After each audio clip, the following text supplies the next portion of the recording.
Welcome to Ivy League Murders. On this podcast, we focus on cases affiliated with the Ivy League, exploring the darker side of higher education. What happens when genius becomes evil? My name is Sarah Alcorn. I'm a Harvard graduate, and I've been a private investigator since 1999. Join me and longtime crime diva Laura McDonald for Ivy League Murders. When I was 12 years old, I became a Jack Nicholson superfan. This happened almost overnight on an evening in February 1997 when I first saw The Shining. Here's Johnny! In those 20-plus years, I never stopped being a Jack superfan. I want the truth! You can't handle the truth! Get ready for You Don't Know Jack, hosted by me. Subscribe today on your favorite podcast platform.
Welcome to All Four Downs, part of the CMG Sports Podcast Network. I am Joe McGuire, along with Obi Muniz and Sean Scanlon. Not a ton going on in the world of college football, but there is enough that we felt we should update you, kind of let you know who has declared for the draft. The coaching carousel is in full effect, and we're going to talk about Urban Meyer and his jump to the NFL and the Jacksonville Jaguars. I, for one, am not a big fan of the move. I think that Urban Meyer and his game is best suited for the college ranks. So we will get into that and a whole bunch more on this week's All Four Downs. Shawnee, let me ask you this. Right off the top, obviously there's been a lot going on with these coaches all around college football, but one of the big moves, obviously Urban Meyer going to Jacksonville, which immediately led to some speculation about the fact that maybe he might be interested in bringing Justin Fields to Jacksonville instead of Trevor Lawrence. So my question to you, Sean, number one, what do you think of the Urban Meyer hiring? And number two, do you think it changes Trevor Lawrence as the number one overall pick? Yeah, I think I agree with your assessment that I don't think it was a great hire. Obviously, there's just a long track record of, great college coaches that didn't pan out in the NFL. You look at some of the names like Nick Saban, Chip Kelly, who didn't work out in the NFL, Lou Holtz, who, had a stint with the Jets and didn't work out. So, and obviously, Urban Meyer, he's great at recruiting. That's obviously been the strength, of his tenure at Ohio State, or not just Ohio State, but Utah too. He's always been a great recruiter. So, and that's not how it works in the NFL. Obviously, it's what draft pick you get. It's who your GM goes after in free agency. So it doesn't all depend on your recruiting and ability to get guys to come to your program. So I don't think it was a great hire. Obviously, the ownership in Jacksonville isn't the greatest. On top of that, and then you look at the roster, and the roster, it still needs a complete rebuild. It's still void of talent throughout the roster, especially on the defensive side of the ball. So I just don't think Urban Meyer was the guy to come in and really change the culture around Jacksonville. I wouldn't be completely surprised if he ends up getting Trevor Lawrence, because I think Trevor Lawrence could be that quarterback to really, change the landscape of the team. But in terms of, the head coach to go out and do it, I don't think Urban Meyer was the greatest fit. And in terms of the Justin Fields, Trevor Lawrence, I don't think that he'll go and pick Justin Fields, but who knows? We've seen it before with Cliff Kingsbury and Kyler Murray just a couple years ago, where he coached him at the college ranks. He obviously knows a lot about him and likes his talent. So maybe he wants to bring him into the NFL. So it could happen, but I would be a little bit surprised. But yeah, I don't think Jacksonville really made a great hire in this one with Urban Meyer. But I don't know what your thoughts on it would be. Obi, what are you thinking, man? Again, it's funny, Sean, that you bring up the fact that he's such a good recruiter. And this is not that in the NFL. Well, when you talk about recruiting there, Joe, I mean, you got a person that could work with the general manager to see what was best fit for the organization. I think he's that talented enough to do that. But then you're also looking at, these are the pro levels. These ain't kids. These guys already grown ups, already making money. And we're talking about the standards and discipline. Can he get this team organized and head to the right direction? We know he has a wonderful program. This is, I believe, his fourth or his fifth head coaching job that he's acquiring right now. And he was successful at University of Florida. We all know he was successful at the University of Ohio State. But now you're at the pros. You're in Jacksonville. Can he get them in there? And then it comes a discipline issue. We know that he has a bad record at Florida with guys off the field incidents, the same way in Ohio State off field incidents. And now you come into a professional level. Is he able to maintain and set a high expectation for all the men to execute and win football games? That is the big question. Now, Pete Carroll, he was successful in leaving USC to go to the Seattle Seahawks, won a Super Bowl in 2013. You've seen Jim Harbaugh, who left Stanford, ended up succeeding with the San Francisco 49ers, going to 3 straight NFC championships. He lost to his brother in the Super Bowl. And then you have Jimmy Johnson. He left the University of Miami and won 2 Super Bowls from Dallas. So there's going to be a possibility. But that's just a small window of successful coaches. But we have a laundry list of people that went from college to NFL, didn't meet the expectations, and ended up going back to college. So it's pretty hard to determine. Now, to answer your question, Joe, Trevor Lawrence or Justin Fields, I'm still convinced 99% that Trevor Lawrence will be the guy for the number 1 pick for Jacksonville. I really do. It seems to me that guys like Bill Belichick, Bill Parcells, guys who had some college, some pro experiences, in the case of Bill Parcells, it was being part of Ray Perkins' staff at Alabama. He ended up bringing Ray Perkins, he ended up replacing Ray Perkins, who brought him from Alabama. I feel like guys that have kind of bounced back and forth tend to understand the game better. And again, in this case with Urban Meyer, my thought is, look, I mean, Urban Meyer certainly could get guys to want to come play for him. He's a recruiter. He knows how to talk to these guys. The other problem, though, is the owner, Shahid Khan, who is probably the most disliked owner in the National Football League. And when you consider Robert Kraft and Jerry Jones are owners in this league, that is no small task. Khan has run Jalen Ramsey and Yannick and Leonard Fournette and a lot of people out of Jacksonville. And I've said this all along. I don't care who you draft number 1 overall.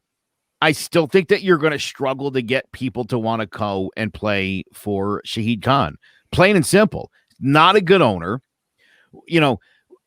I'm going to touch on something at the end of the show today, being the social justice movement that we saw sweep across not only this nation and this country, culminating in what happened today in Washington, D.C., in a peaceful inauguration.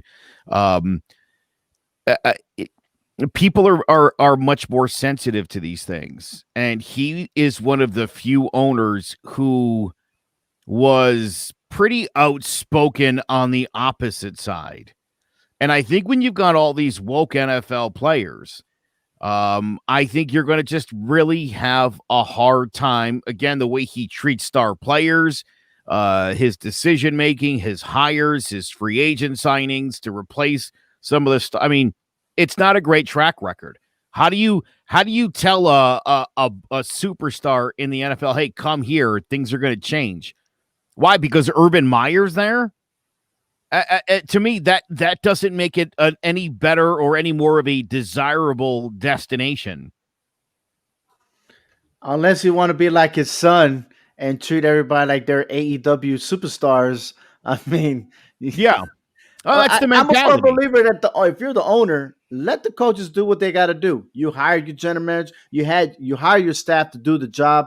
You should be able to lean back, relax, see everything how everything's played out. And if you don't like something, fix it. But if it's not broken, leave it alone. So maybe he comes to realization that, hey, I need to sharpen up, I need to turn things around, and maybe this hire is best for business. He whatever it takes, Shahid Khan has got to make himself not the face of the Jacksonville Jaguars. If you want to build that identity around Trevor Lawrence or Justin Fields or Urban Meyer or whoever, smart. But you got to keep him away from the team and away from the players, or I'm telling you, it'll be a long time before you get some talent to take a risk to go to Jacksonville. Absolutely. Yeah. But I still believe that, and this is my opinion, this is how I see things. I understand your point of view, but I feel as though this is a new beginning for Jacksonville Jaguars, and adding Urban Meyers to this piece could be that puzzle that it's needed for that organization. Maybe no other coaches were able to communicate with the owner. I mean, now you have one now. And besides, it took a lot for Urban Meyer to accept his job. He turned down a lot. He turned down all those rumors speculating he was coming back to coach. Now he's back. Now my concern is Urban Meyer's healthy enough to do the job? You know, he left Florida because of his health. He left Ohio State because of his health. Maybe some other issues too over there. Let's not forget that scandal that happened that carried over from Florida. So is Urban Meyers fit to be the head coach of the Jacksonville Jaguars? That's what I want to know. Yeah, and I think that's what the Jaguars are obviously banking on. You know, they think, you know, bringing in the new head coach, getting the first overall pick. I'm sure that's what ownership in Jacksonville is thinking. You know, obviously we made the AFC Championship a couple years ago with a great defense.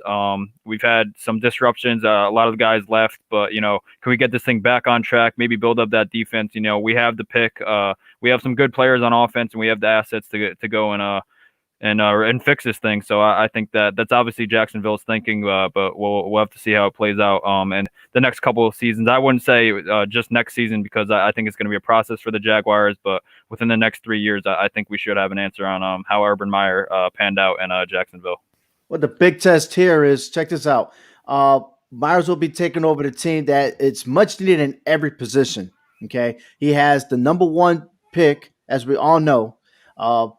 And the fact that they got 2 draft picks in the first round, 2 in the second round, 1 in the third, 2 in the fourth, 2 in the fifth, and then 1 in the seventh. So they're pretty much stacked to get at least the young stars involved in there. And we'll better know that Urban Meyers, who knows so much about college football, you know, especially being a broadcaster on Fox, to come in there and be like, okay, I know exactly who the guys will come in and change things around in this organization. I think he has an advantage compared to the rest of the coaches that are either getting hired or have been in there.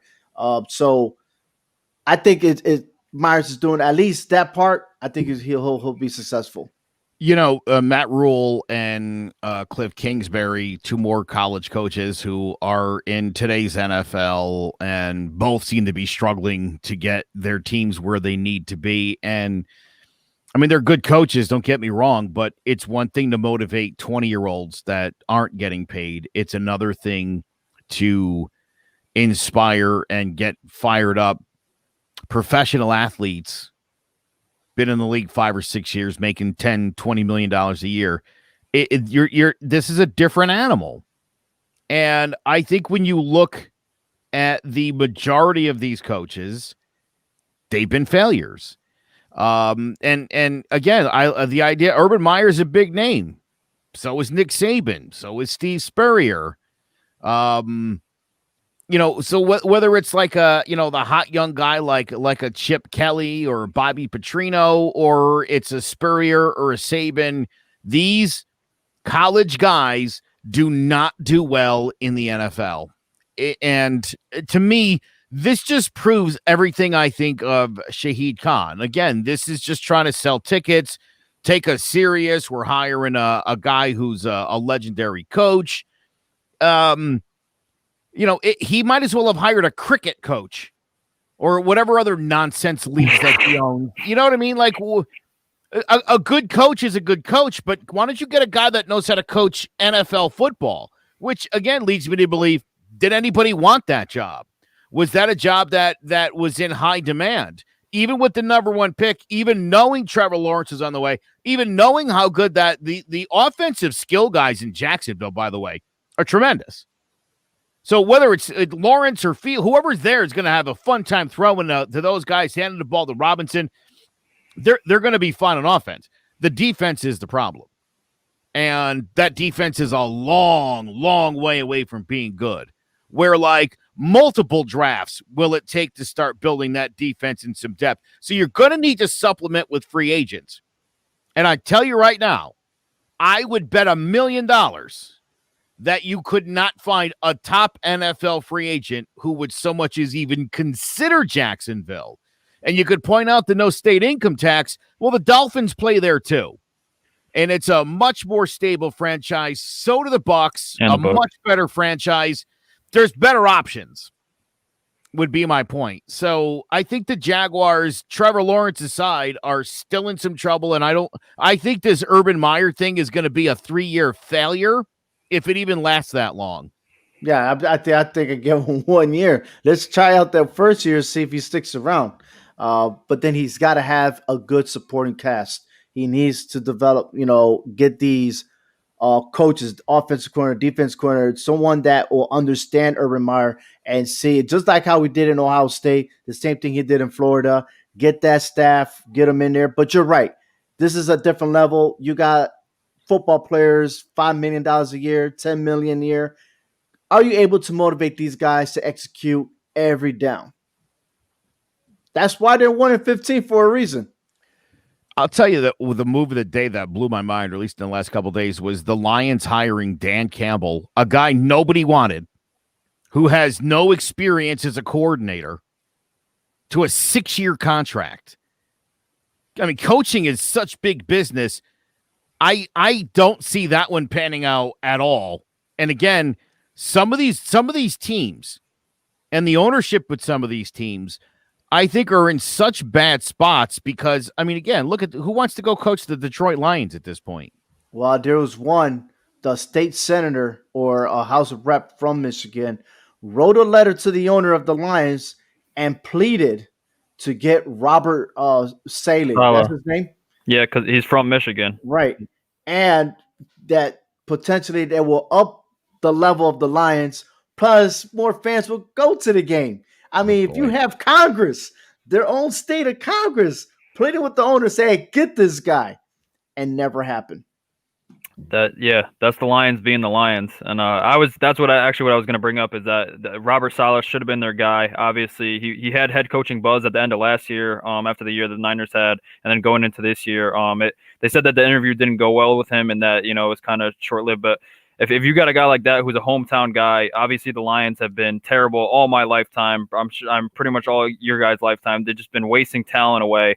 With some of the best of them, like Barry Sanders, Calvin Johnson, those are the two of the best offensive players in NFL history, and they decide to retire not even 10 years in because they just had enough with the Lions organization. So nothing changes there. Dan Campbell, like you said, a guy who has no experience, just throwing him a 6-year contract. I'm sure they're going to be regretting that a couple of years in. But the Lions, as long as that ownership is there, I just don't see anything going well for the Lions. They're the joke of the NFL, and this another bad hire. I think it's just not going anywhere but south for Detroit. It just sets up for that coach in case things go wrong. Then once they fire him, that's how much money they still got to pay him. So he's set for life. Trust me.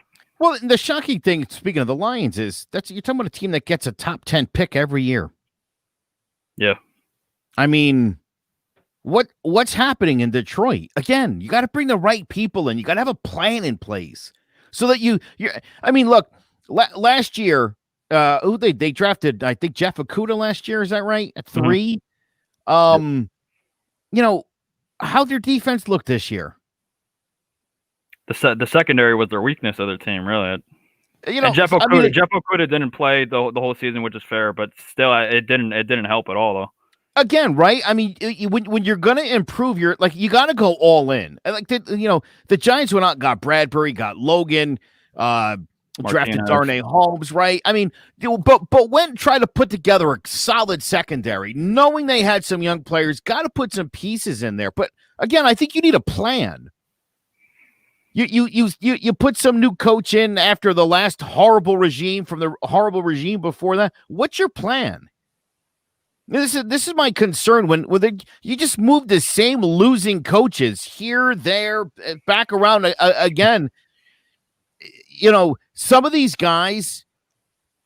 Again, I sort of went through that list of these college guys that have gotten a shot in the NFL and it hasn't panned out. Again, I don't think there's not a silver bullet when it comes to picking a good coach.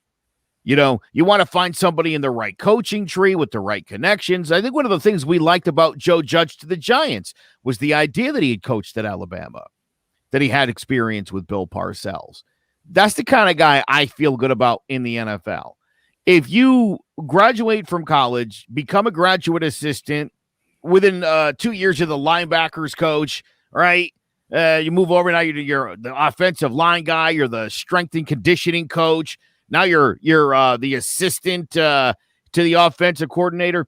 You spend some time, you become the offensive coordinator eventually. Maybe you go to, some Sun Belt team to eventually become head coach. You're a college coach. Stay there. Stay in that game. That's a different game. And look, I like what they're doing in Texas. That's nice. Alabama's got that kind of depth, Sean, where they could hemorrhage coaches and give chances at Texas a chance to build its own little dream team of coaches. It's almost comical to sort of see what's happening there. Like it's like Nick Saban and Alabama are trying to form a satellite campus with Texas. I find that interesting and weird because Alabama didn't have to grant any of those guys permission to go. They could have let Sarkisian go and been like, "That's it, bro." But to let him pillage, I think that's interesting. The other problem, obviously, Sam Ehlinger is going into the NFL draft.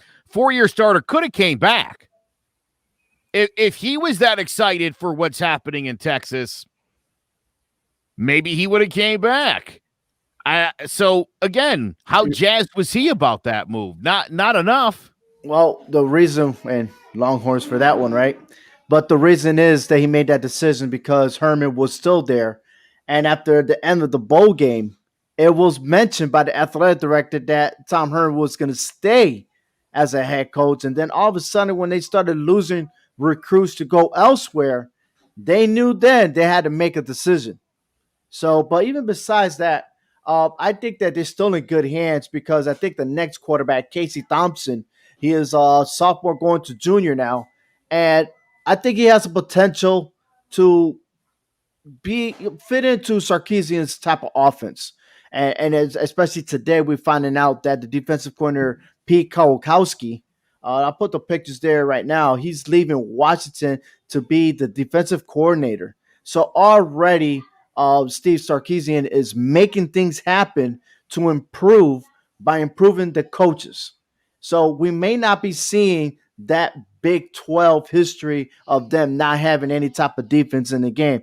And we're probably going to see this now and the improvement for Oklahoma Sooners. So that rivalry, I can't wait next season to see them two go, these two teams to go head to head. It's going to be an awesome, awesome game. Yeah, I hope Texas, as just a great college program. I hope they get back to that point, where they're at the top of the country. They're one of the better teams in the country because we've been hearing it for years and years now that Texas is back. But I think this actually opens them up an opportunity, to come back because I really like Steve Sarkisian. Obviously, if you watched Alabama's offense the last couple of years, he just knows how to scheme an offense and. Given, he was working with a lot of talent, but it's not like he can't do that at Texas. Texas always has a great recruiting class, and I think Sarkisian will continue to do that. And they have all the athletes down there, too. Texas is one of the best high school, college states in all the country. So he's going to have that talent there to pick from. And I think, his offensive schemes are so great. I think he really knows how to get his best players open, and he knows how to do it in which situations. And then you mentioned Kwiatkowski, the defense coordinator from Washington. Washington, they had a rough year this year, but over the past 5 or 6 years, they've been really good, especially on defense. They've had a lot of players come out of that secondary, like Buda Baker, Byron Murphy over the past couple of years. They've been really talented, and I think that really has to do a lot with Kwiatkowski. So I think Texas will be back in the next couple of years. I'm really excited to see what Sarkisian does with this opportunity. But I think it was time to move on from Tom Herman. And so hopefully, like Ovi said, this having the Red River rivalry. Oh, say that 3 times fast. But having that back is going to be it's going to be a lot of fun because those games are always fun to watch. But especially when those teams are at especially when those 2 teams are at the top of college football, it just makes it even better. So I do like this hire a lot from Texas. I'm wondering your thoughts about it, Joe. Yeah, look, great hire, good coach. And I'll tell you what, I think one of the things that's plagued this team over the last few years, and I pointed it out when it was going to happen this year, is they tend to have huge letdowns every single year. And I feel like bringing Sarkisian in from Alabama, he's got a whole lot of winning he's been doing. And you're right, the scheme's great offense. I think it's going to be huge. I think it's really going to do this team a lot of good. I hope he can get this team to the point where I won't predict letdown games. Because to me, if this team's going to get back to being an elite college football program, can't be 7-0 and, lose to Texas Tech. That kind of crap's got to stop. So, right. I think, again, to me, a good coach, good leadership, man, it makes all the difference in the world. A guy who's going to walk in there with a national championship ring, that's going to look really impressive to the guys. And so hopefully he can whip that mentality into them and restore them Longhorns to the top. There's something that Nick Saban saw in him to hire him as an offensive coordinator. Look at Kiffin. Kiffin left the organization, went to Florida Atlantic. Now he landed a job back in the SEC with Ole Miss. And I'm not saying that Sarkisian is going to take this Texas team and off the bat they're going to go 13-0. I'm not saying that. I think it's time to, one, figure out their players, and he'll figure them out at hand because he has no influence in recruiting as of yet. But once the recruiting starts, I think that he'll make it happen. And I've seen assistants under Nick Saban succeed, so it's been proven already. So I believe it. I'm glad that he actually went to the Big 12. I would have hated to see him coach in a SEC, then go against his own coach, because Nick Saban is like Bill Belichick, man. Any former assistants, they never win. So, but I got a feeling, give them 2 seasons, they'll be back up there. They'll take over the Big 12. Oh, yeah, no doubt about it. Now, my other thought is, with the transfer protocol, being a transfer portal being a little loosened now.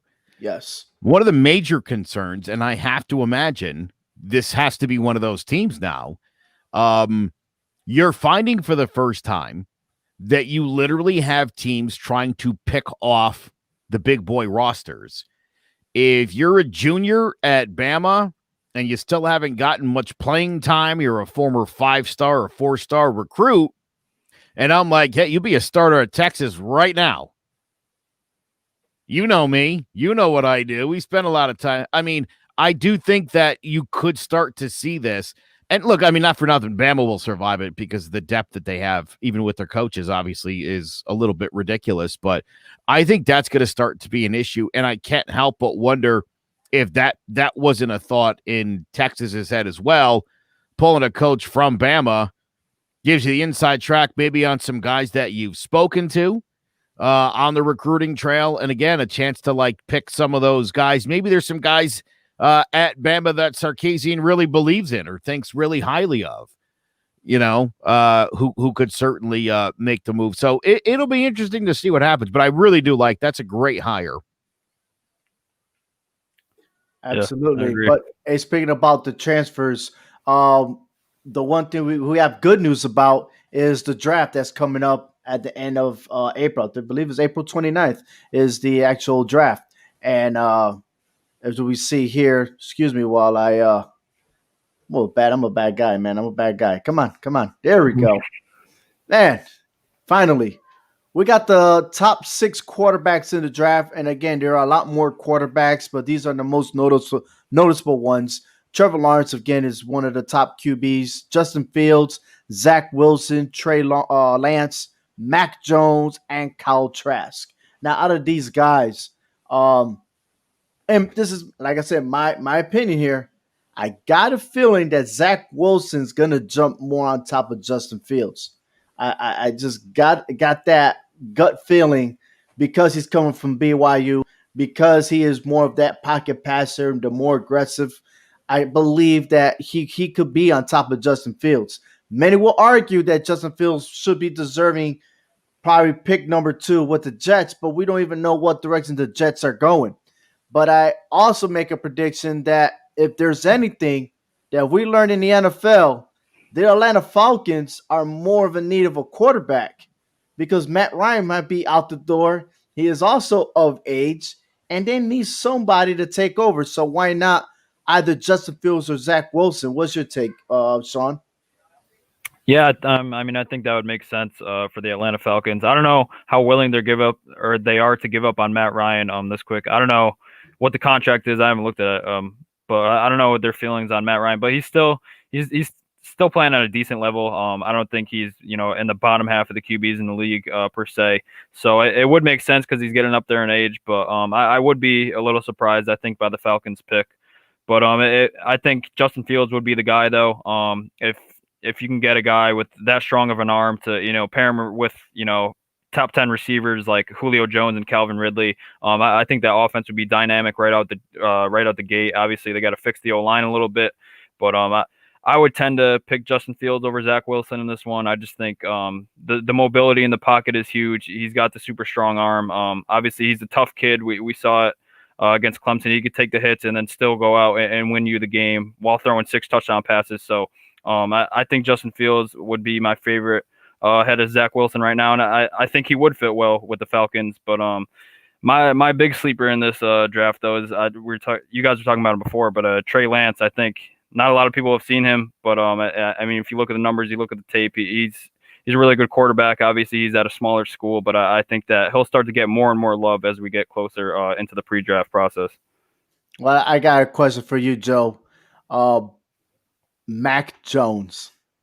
He's a savings boy. He saved the season for this team. Nobody was talking about him at the beginning except for All Four Downs podcast. We've been saying it from week 1. Could you potentially see Mac Jones as a New England Patriot? Yes, definitely.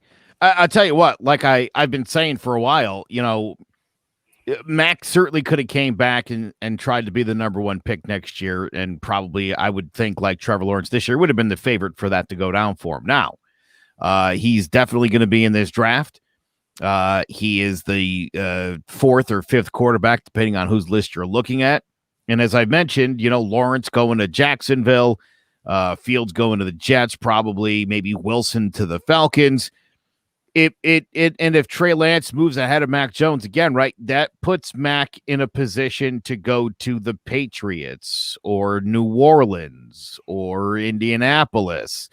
There's a lot of really good destinations that will happen where he's going to fall in this draft.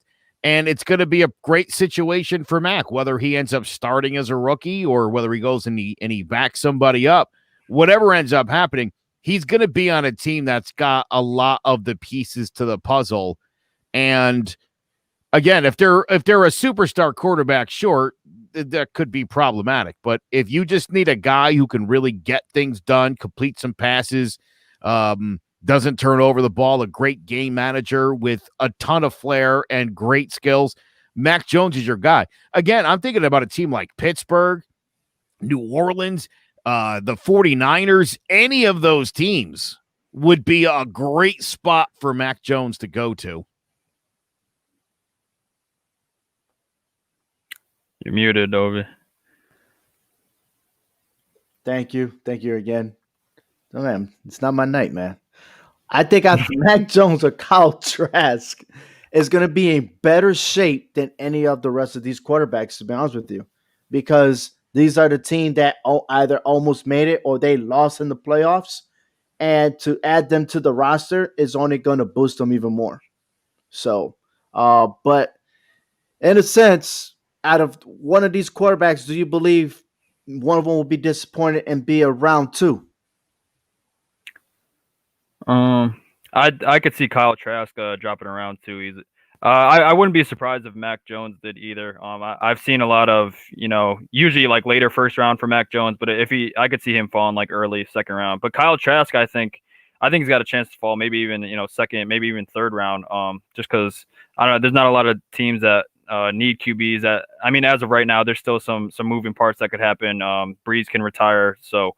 There's definitely some openings, but I just think that Kyle Trask, I don't think a lot of people are going to be too high on him. He had a lot of weapons at Florida, and he made the most of this year, but I think as an NFL prospect, some people won't be too high on him. So I wouldn't be surprised if he falls. Yeah, I would think there's a very likely chance that he does fall. I think Mac Jones will be the last quarterback taken in the first round. If I had to guess, I think Trask and Ellinger and a lot of these other guys will fall 2 and 3. I think Combine's going to be important for these guys, And again, like Sean said, as the NFL sort of shakes itself out, whether Drew Brees retires, we know Phillip Rivers obviously is all done. Once things sort of start to settle in, all the coaches get hired, and we figure out who's coming back and who's not.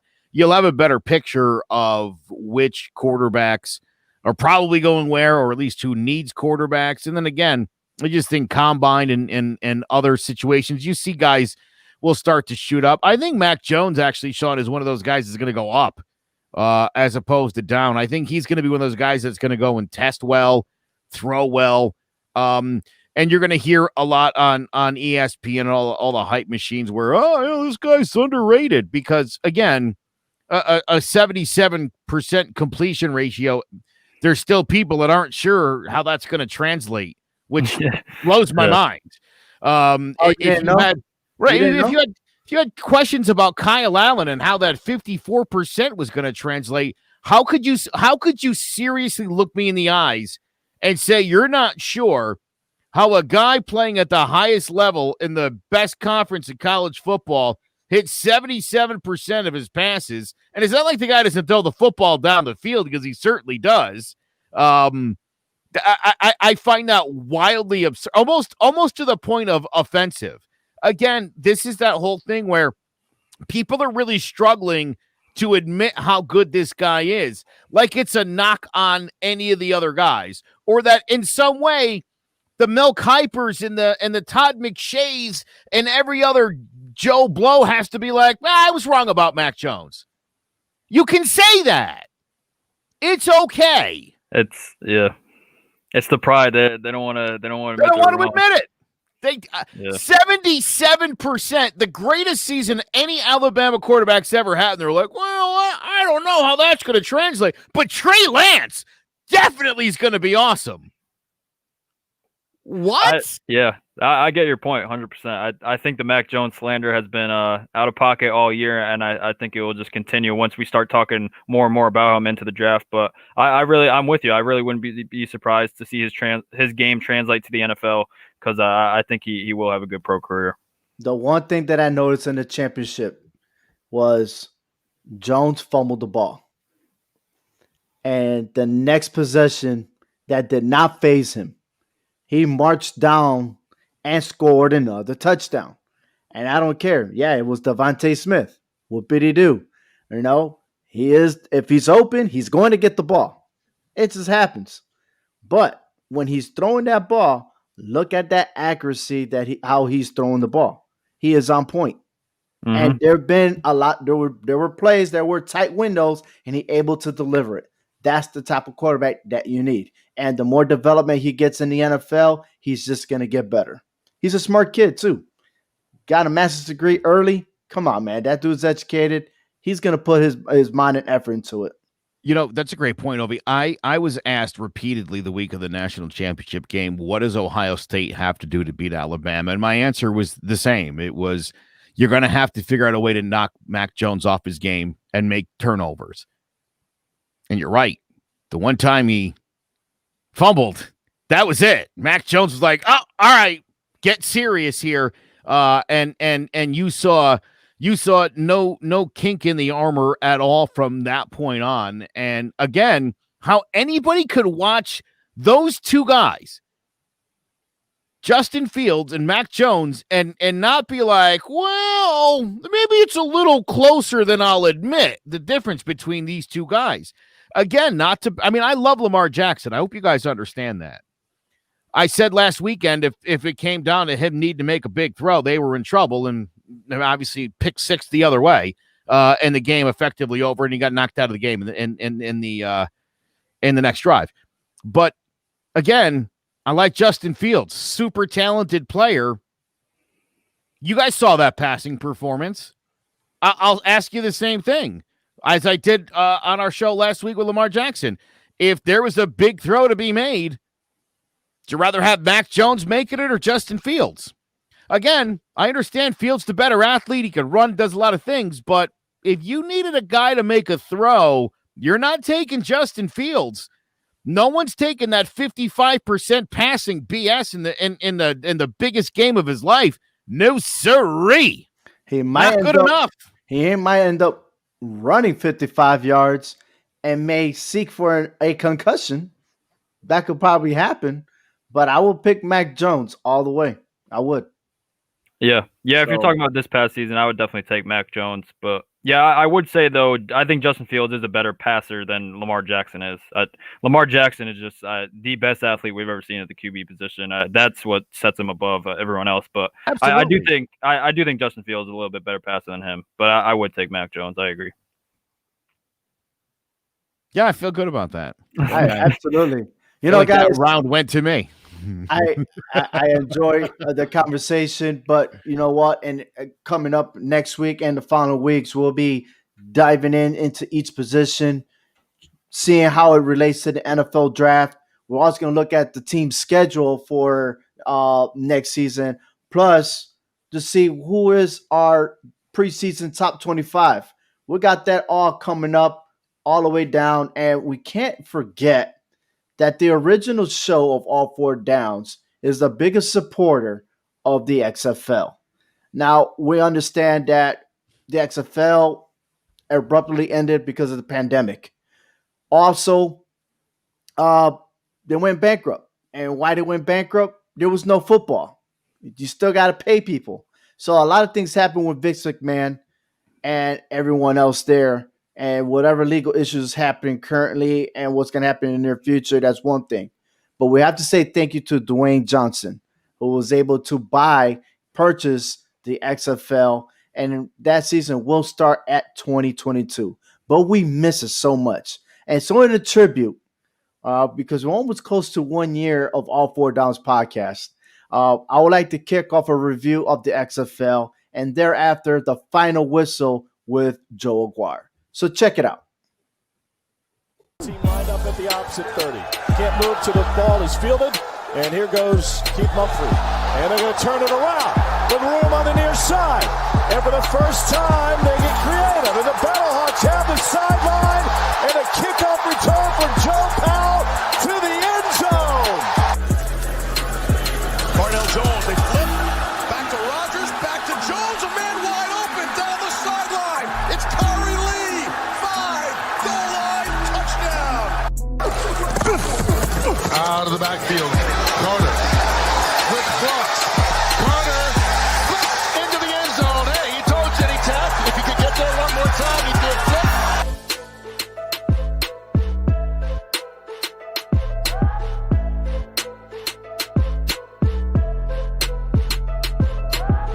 Out of the pocket is Walker. Wide open is Mobley again. This time they connect. Touchdown, Roughnecks.